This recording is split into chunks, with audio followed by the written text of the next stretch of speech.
Hello प्यारे बच्चों, नमो नमः। आज हम सभी इस वीडियो के अंतर्गत कक्षा छठवीं के संस्कृत विषय के सत्रांत परीक्षा 2024-25 का मॉडल क्वेश्चन पेपर देखेंगे, यानी एनुअल एग्ज़ाम का हम नमूना प्रश्न पत्र देखेंगे।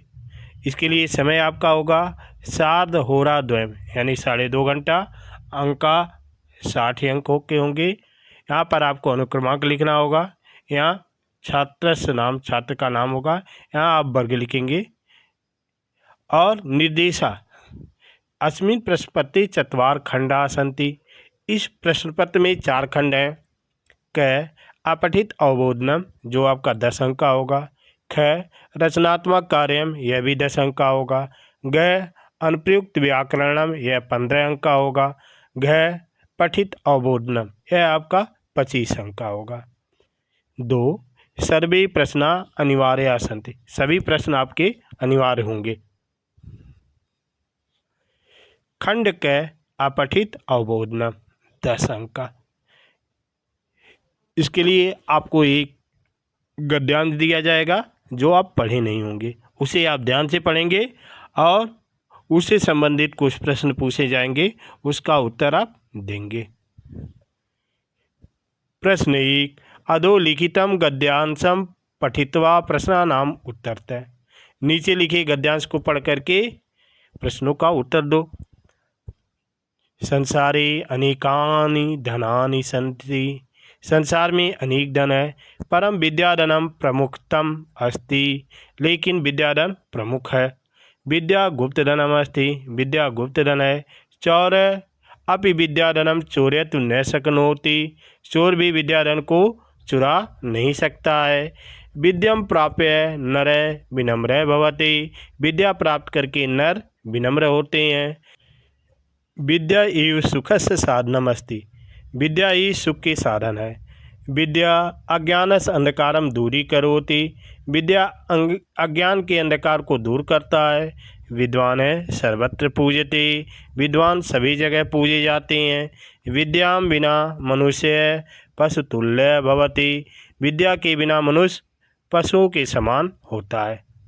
अब इसे आप ध्यान से पढ़ने के बाद आएंगे एक पदेन उत्तरतः, एक पद में उत्तर देना है। क गुप्त धनम किमस्ति, गुप्त धन क्या है, पढ़े ही हैं। अगर नहीं समझ में आ रहा है तो यहाँ देखेंगे विद्या गुप्त धनम अस्ति, तो उत्तर आपको समझ में आ गया, क्या होगा विद्या।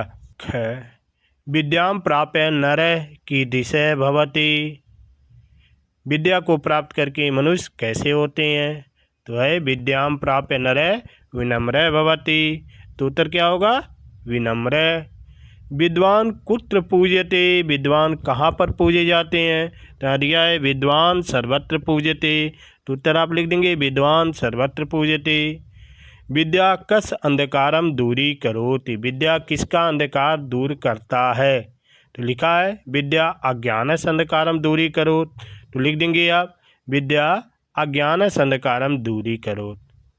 2 पूर्ण वाक्यन उत्तरतः, अब यहाँ पूर्ण वाक्य में उत्तर देना है। क विद्या कस साधनम अस्ति, विद्या किसका साधन है, तो दिया है विद्या एव सुखस्य साधनम अस्ति, तो उत्तर यही हो जाएगा उत्तरम विद्या एव सुखस्य साधनम अस्ति। तो इस तरह से आप इसका उत्तर देंगे।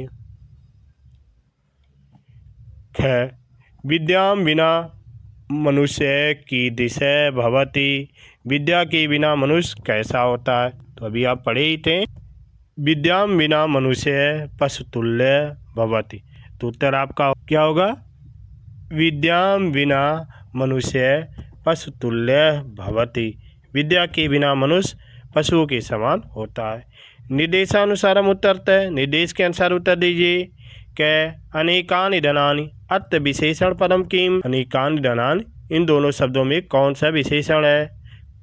1 अनेकानि, 2 धनानि, तीसरा अनेक, चौथा धनम, तो क्या है अनेकानि। अनेकानि विकल्प नंबर 1। ख भवति अस्मिन् पदे कह लकार है, विकल्प 1 लट, 2 लोट, 3 लीट, 4 लंग, तो आप पठ का पढ़े ही हैं, तो कौन सा लकार होगा लट लकार। तो इस तरह इसका उत्तर देंगे। खंड ख रचनात्मक कार्य, यह रचनात्मक कार्य होगा जो आपका 10 अंक का होगा। चित्र आप देख रहे हैं, इसी को चित्र देख करके आपको पट्टिका मिल गया। अब प्रश्न 2, पट्टिकातः उचितानि पदानि चित्वा रिक्त स्थानानि पूरयन्तु। पट्टिका से उचित पदों को चुनकर रिक्त स्थान की पूर्ति करो। तो आपको पहले पट्टिका पढ़ लेना है।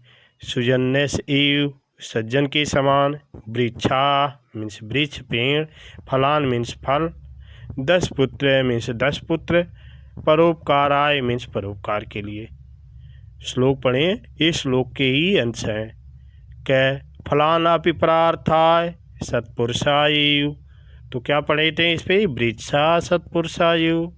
ख 10 हृदय समय पुत्र समुद्र में, तो जान गए क्या हो जाएगा, 10 पुत्र।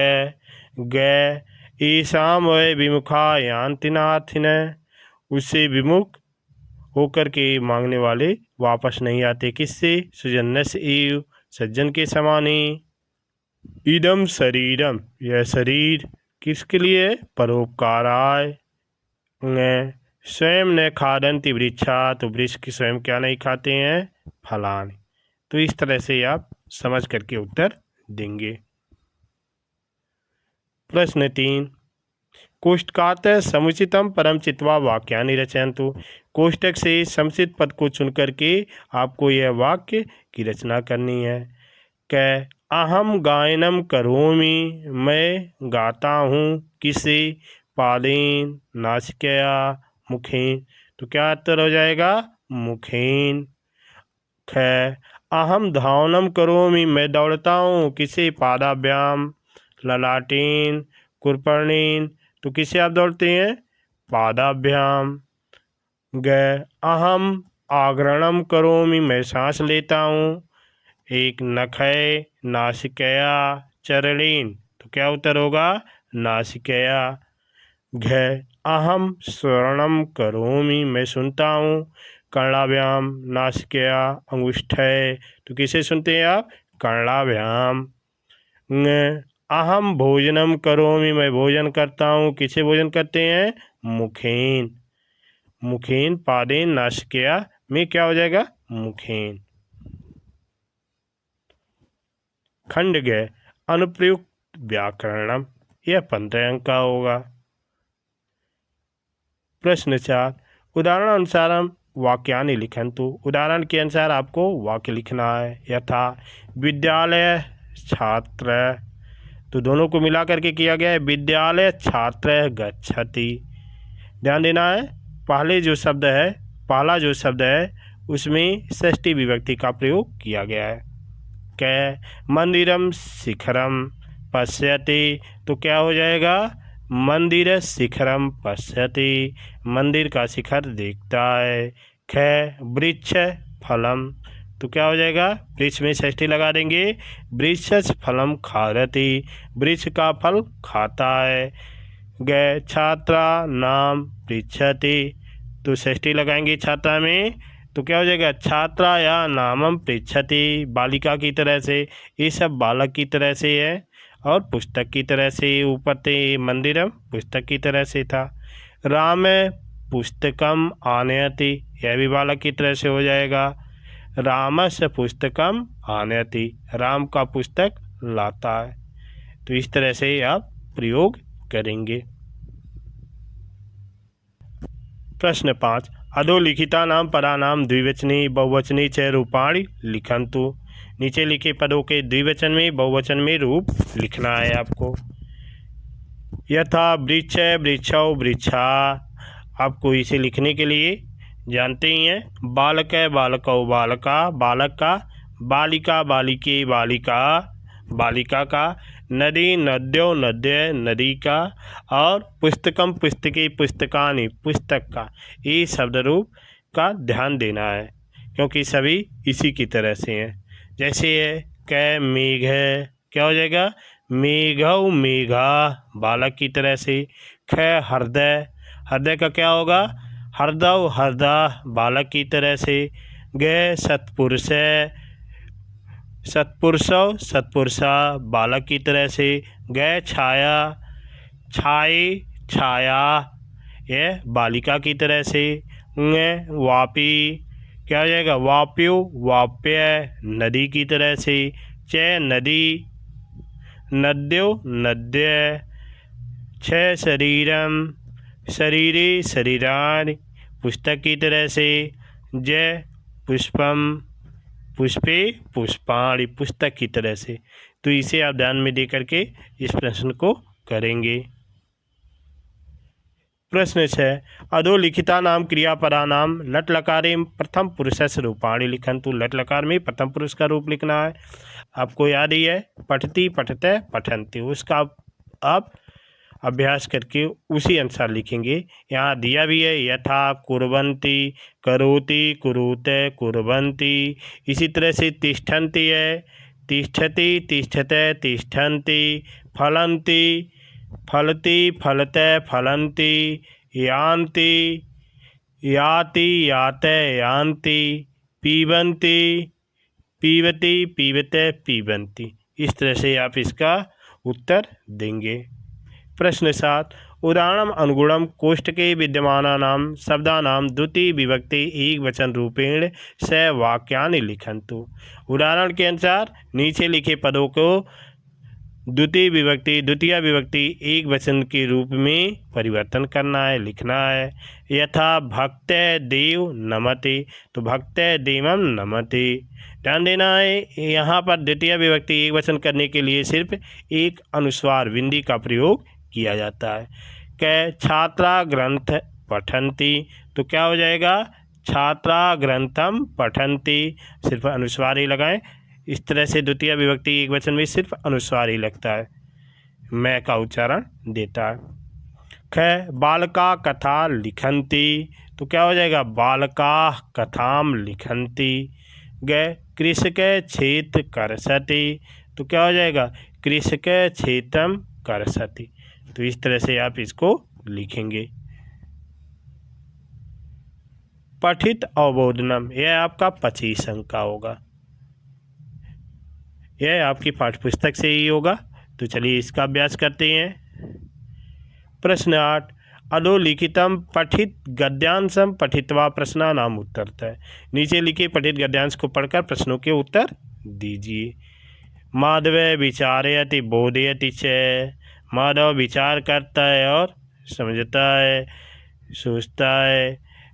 मम शरीर सर्वाणि अंगानि मम कृते उपकारकाणि सन्ति, मेरे शरीर के सभी अंग मेरे के लिए उपकारकारक हैं, सहायक हैं। अहम नेत्राभ्याम पश्यामि, कर्णाभ्याम शृणोमि, मुखेन भाषणम करोमि, भोजनम करोमि च। मैं नेत्रों से, आँखों से देखता हूँ, कानों से सुनता हूँ, मुख से बोलता और भोजन करता हूँ। उदरेण पाचनात् शक्तिं प्राप्नोमि, और पेट से पाचन शक्ति प्राप्त करता हूँ। पादाभ्याम च चलामि, और पैरों से चलता हूँ। अतः भवन्तः सर्वे अपि श्रेष्ठा, इसलिए आप सभी श्रेष्ठ हैं। एक पदेन उत्तरतः, एक पद में उत्तर दीजिए।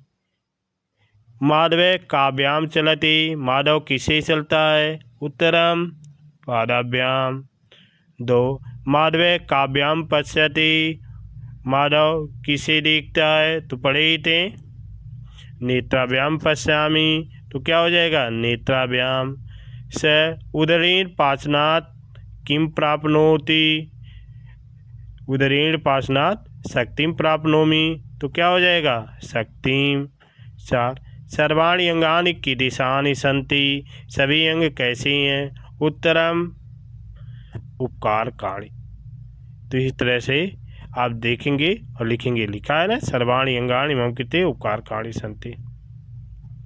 पूर्ववाक्येन उत्तरतः, पूर्ववाक्य में उत्तर दीजिए। माधव मुखेन किम किम करोति, माधव मुख से क्या क्या करता है? लिखा है मुखेन भाषणम करोमि भोजनम करोमि च। तो उत्तर यही होगा, माधव मुखेन भाषणम करोति भोजनम च करोति। ध्यान देना है, यहाँ पर असमद का अहम है, जिसके कारण उत्तम पुरुष लगा हुआ है क्रिया में, लेकिन यहाँ माधव है, जिसके लिए हमेशा प्रथम पुरुष प्रयोग किया जाता है, इसलिए करोति करोति लिखा गया है।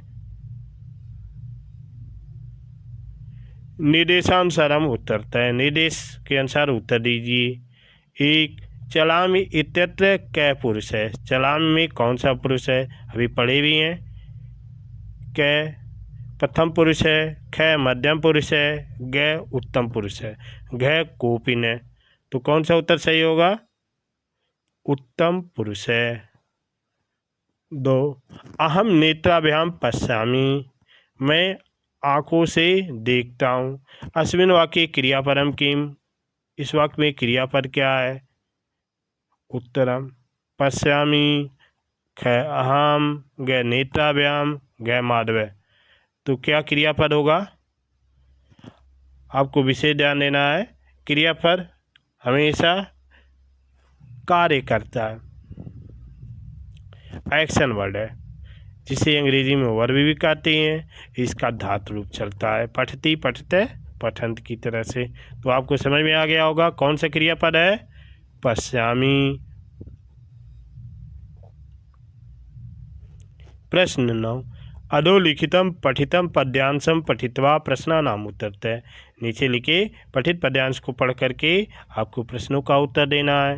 परोपकाराय फलन्ति वृक्षा, परोपकाराय वहन्ति नद्यः, परोपकाराय दुहन्ति गावः, परोपकाराय इदं शरीरम। प्रश्न एक पदेन उत्तरतः। इसमें परोपकाराय का वहन्ति, परोपकार के लिए कौन बहता है? तो लिखे ही हैं परोपकाराय वहन्ति नद्यः। तो उत्तर क्या हो जाएगा?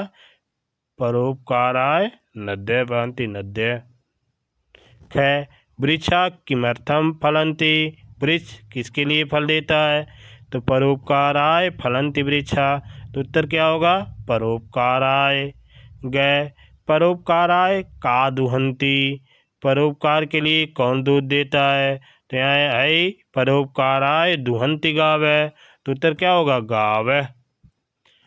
घ, परोपकाराय के फलन्ति, परोपकार के लिए कौन फल देता है? परोपकाराय फलन्ति वृक्षा। तो क्या हो जाएगा? वृक्षा। पूर्ववाक्येन उत्तरतः। क, इदं शरीरम किमर्थम अस्ति, यह शरीर किसके लिए है? परोपकाराय इदं शरीरम। तो उत्तर क्या हो जाएगा? इदं शरीरम परोपकाराय अस्ति। इस तरह से इसका आप अभ्यास करेंगे। निर्देशानुसारम उत्तरतः, निर्देश के अनुसार उत्तर दीजिए। क, परोपकाराय अस्मिन् पदे का विभक्ति? 1 चतुर्थी, 2 तृतीया, 3 पंचमी, 4 सप्तमी। तो कौन सी विभक्ति है? चतुर्थी। कर्ता ने कर्म को करण से संप्रदान के लिए, इसका अर्थ जानते हैं तो जान जाएंगे चतुर्थी है। और बालक का शब्द रूप याद किए हैं तभी आपको पता हो जाएगा। ख, फलन्ति अस्मिन् पदे किम वचनम, उत्तरम एक वचनम, द्विवचनम, बहुवचनम, कोपिन। तो क्या होगा? आप पठ का धातु रूप पढ़ेंगे तो आपको पता हो जाएगा। तो उत्तर क्या होगा? बहुवचनम, बहुवचन होगा। प्रश्न 10, अधोलिखितम पठितम नाट्यांश पठित्वा प्रश्नानाम उत्तरतः। यह नाटक का अंश है, इसे पढ़ करके प्रश्नों का उत्तर दीजिए। जैसे अम्बा, राकेश कुत्र असि अत्र आगच्छ। राकेश है आम अम्ब कथय किं कार्यं कर्माणि। अम्बा, अद्य तव तातः कार्यालयात् विलम्बेन आगमिष्यति, त्वम् आपणं गच्छ वस्तूनि आनय, वस्तूनां नामावली अपि अत्र अस्ति। राकेश, अस्तु स्यूतं ददातु, वस्तूनां नामावली अहम स्वीकरोमि। तो इसे आप ध्यान से पढ़ेंगे। अब इसके आधार पे आपको प्रश्नों का उत्तर देना है। जैसे प्रश्न एक पदेन उत्तरतः, एक पद में उत्तर दीजिए। एक, क आगच्छतु, कौन आता है? कौन आता है? ध्यान है, राकेश है, राकेश आता है। माता जी राकेश को ही बुला रही है ना। अत्र आगच्छ किसे कहते हैं? राकेश को। 2, राकेश है कुत्र गच्छतु, राकेश कहाँ जाता है? उत्तरम आपणम, त्वम आपणम गच्छ, यहाँ कही है माता जी ने तो कहाँ जाएगा? आपणम। 3, कः कार्यालयात् विलम्बेन आगमिष्यति। तातः कार्यालयात् विलम्बेन आगमिष्यति। तो उत्तर क्या हो जाएगा? तातः। इस तरह से इसे आप लिखेंगे। इसे पढ़ेंगे। चौथा, राकेश केसाम नामावलीम स्वीकरोति। तो दिया है वस्तु नाम नामावली हम स्वीकरोमि। तो क्या हो जाएगा? वस्तु नाम। पूर्ण वाक्येन उत्तरतः, पूर्ण वाक्य में उत्तर दीजिए। एक, तात कस्मात् विलम्बेन आगमिष्यति। तात कहाँ से विलम्ब से आएंगे? तो क्या है? तात कार्यालयात् विलम्बेन आगमिष्यति। तो उत्तर आप लिख देंगे तात कार्यालयात् विलम्बेन आगमिष्यति। 3, निर्देशानुसारम उत्तरतः, निर्देश के अनुसार उत्तर दीजिए। 1, त्वम आपणम गच्छ। अत्र क्रियापरम किमस्ति। तो जानते हैं क्रिया की होता है जिसका धातु रूप चलता है। आप पढ़ेंगे तो क्रिया क्या होगा? विकल्प क गच्छ, ख त्वम, ग आपणम, घ राकेश है। तो कौन सा विकल्प सही है? गच्छ। दूसरा, आगच्छ इत्यस्य विलोम पदम अत्र किम प्रयुक्तम। आगच्छ का विलोम पद यहाँ कौन सा प्रयोग है?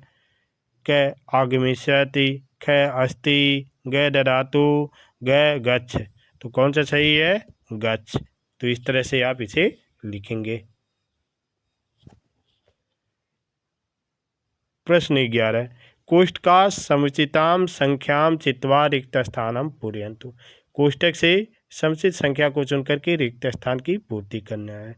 जैसे क मम पादौ अस्थ, मेरे पैर हैं। त्रय द्वौ पंच, तो कितने पैर हैं? द्वौ। ख मम केशा सन्ति, मेरे बाल हैं। कितने? 10। अष्ट बहवः, कितने बाल हैं? बहवः। ग मम दंता सन्ति, मेरे दांत हैं। 1 चत्वार अष्टाविंशति द्वात्रिंशत्, कितने दांत हैं? तो द्वात्रिंशत्। घ मम हस्तयो अंगुल्य सन्ति, मेरे हाथों में उंगलियां हैं। अष्ट दश पंचदश, तो कितनी उंगलियां हैं? 10 है। तो इस तरह से आप इसका अभ्यास करेंगे। प्रश्न 12, वाक्यम शुद्धम अशुद्धम वा इति सूचयन्तु। वाक्य सही है अथवा गलत है, शुद्ध है अथवा अशुद्ध है, इसकी सूचना देना है। क अहम कर्णाभ्याम भोजनम करोमि। अहम कर्णाभ्याम भोजनम करोमि, मैं कानों से भोजन करता हूँ। शुद्धम या अशुद्धम? तो पता ही होगा अशुद्धम। ख अहम नासिका या श्वासम स्वीकरोमि। शुद्धम अशुद्धम क्या होगा? मैं नाक से श्वास लेता हूँ, तो क्या हो जाएगा? शुद्धम, शुद्ध है। ग आम अंगुष्ठय गणनाम करोमि, मैं अंगूठे से गणना करता हूँ। शुद्धम या अशुद्धम क्या हो जाएगा? अशुद्धम। ग अहम नैनाभ्याम श्रवणम करोमि, मैं आँखों से सुनता हूँ। शुद्धम या अशुद्धम? तो क्या हो जाएगा? अशुद्धम। इस तरह से इसे आप लिखेंगे। प्रश्न 13, अधोलिखिता नाम प्रश्नानाम उत्तराणि आम अथवा न इति पदेन लिखन्तु। नीचे लिखे प्रश्नों के उत्तर आम में अथवा न में लिखना है। आम मीन्स हाँ, न मीन्स नहीं। यथा ग्रामे कश्चन भिक्षुकः आसीत्, आम सही है। क भिक्षुकः उन्नत दीर्घकाय च आसीत्, भिक्षुक उन्नत और दीर्घकाय लंबा था, तो क्या है? आम सही है। ख जना तस्मय दंडम यच्छन्ति, लोग उसके लिए दंड देते थे, सही है गलत है? नहीं। ग जिच्छुक प्रभुतम धनम इच्छति, भिखारी बहुत अधिक धन चाहता था, तो यह क्या है? सही है, आम। घ किम विद्या धनम ददाति, क्या विद्या धन देता है? सही है गलत? तो क्या होगा? गलत है, न। तो इस तरह से इसे आप लिखेंगे। प्रश्न 14, पट्टिकातः पदानि चित्वा निर्देशानुसारम पदानि लिखन्तु। पट्टिका से पद को चुनकर के निर्देश के अनुसार आपको पद लिखनी है। पट्टिका में दिया है विद्या, पत्रम, पराक्रम, धनम, ये पद दिए गए हैं। यहाँ पर क प्रथमांत पुल्लिंग पदानि सन्ति, जो पुल्लिंग पद होंगे यहाँ लिखे जाएंगे। ख प्रथमांत स्त्रीलिंग पदानि सन्ति, जो स्त्रीलिंग के पद होंगे यहाँ लिखे जाएंगे। ग प्रथमांत नपुंसक लिंग पदानि सन्ति, जो नपुंसक लिंग के पद होंगे उसको आप यहाँ लिखेंगे। पहले देखेंगे पुल्लिंग पदान। पुल्लिंग पद क्या है? विद्या, पत्रम, पराक्रम, धनम। तो कौन से पुल्लिंग पद होगा? उसे लिखेंगे पराक्रम। अब देखेंगे स्त्रीलिंग पदान। स्त्रीलिंग पद में क्या है? विद्या, पत्रम, धनम में कौन सा स्त्रीलिंग है? विद्या। अब गए प्रथमान नपुंसक लिंग पदानि सन्ति। अब दोनों पुल्लिंग स्त्रीलिंग लिख दिए हैं, बाकी बचा नपुंसक लिंग है, जैसे पत्रम और धनम। तो इस तरह से आप लिखेंगे। इसे ध्यान देना है, कभी भी परीक्षा में जाते समय घबराना नहीं है और ध्यान से आप पढ़ेंगे तो निसंदेह 100% परिणाम आप पाएंगे। और विशेष ध्यान देना है कि इस समय परीक्षा में सिर्फ सेकंड टर्म का ही आएगा, यानी पाठ 9 से लेकर के पाठ 15 तक आएगा, जिसमें आपको एक पदेन और पूर्णवाक्यन 2 प्रश्नोत्तर छोड़ देना है। बाकी प्रश्नों को आपको तैयार करना है। धन्यवाद। आज बस इतना ही, फिर मिलते हैं अगले वीडियो में।